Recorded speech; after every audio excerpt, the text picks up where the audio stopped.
Okay, so here is the part 2 of our computation for the food temperature. The last time we actually discussed the uh, Celsius. Now we're going to discuss the Fahrenheit.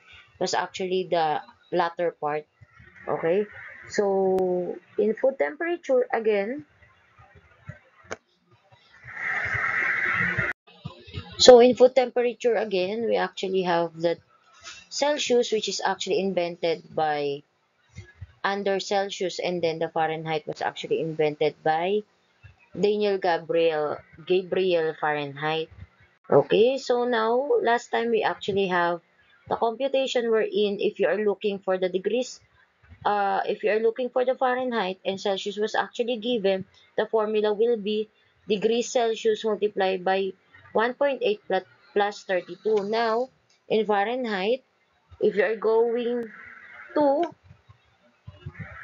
get the Fahrenheit and ang given natin ay if you're going to get the Celsius and then ang given natin is Fahrenheit, you are going to have the formula as degrees Fahrenheit minus 32 multiplied by 0.5556. Okay? So let's okay. So for our example number 1, let's convert 32 degrees Fahrenheit to Celsius. So given natin is 32. So our formula will be degrees Celsius equals to degrees Fahrenheit minus 32 times 0.5556. So let's copy. So degrees Celsius is equals to ano daw yung given natin ng Fahrenheit? 32. So 32 degrees minus 32 multiplied by 0.5556. Okay? So 32 minus 32 is 0. So multiply by 0.5556. So 0.0 times 0.556 will give you 0. So meaning the answer will be 0 degrees Fahrenheit. Okay? So ulitin lang natin. Ang given natin is 32. Ito siya. Pinalitan lang natin yung degrees Fahrenheit. Minus by the given 32 times 0.556. So 32 minus 32 is 0 times, kopyahin lang natin to dito, 0.556. So 0, any number multiplied by 0 will always be 0. So it will be 0 degrees Celsius. Next. So for the next sample, we actually have convert 100 degrees Fahrenheit to Celsius. So, kopyahilit natin to degrees Celsius multiply by, ilan daw ang Fahrenheit natin? It's 100. Ito kasi siya. Minus 32 multiply by 0.5556. So, 100 minus 32 is equals to 65. Okay, 65 degrees. Multiply by, kopyahin natin to, 0.5556. So, 65 multiply by 0.5556 will give you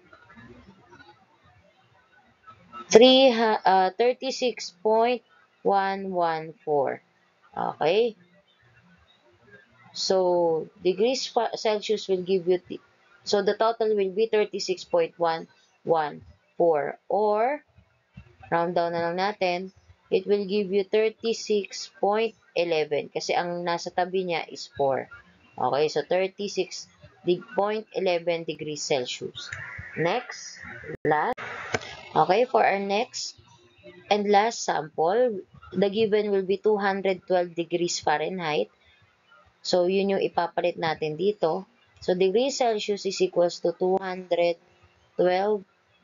degrees minus 32 times 0.5556. Okay, so 212 minus 32 will give you 177. 177 degrees multiplied by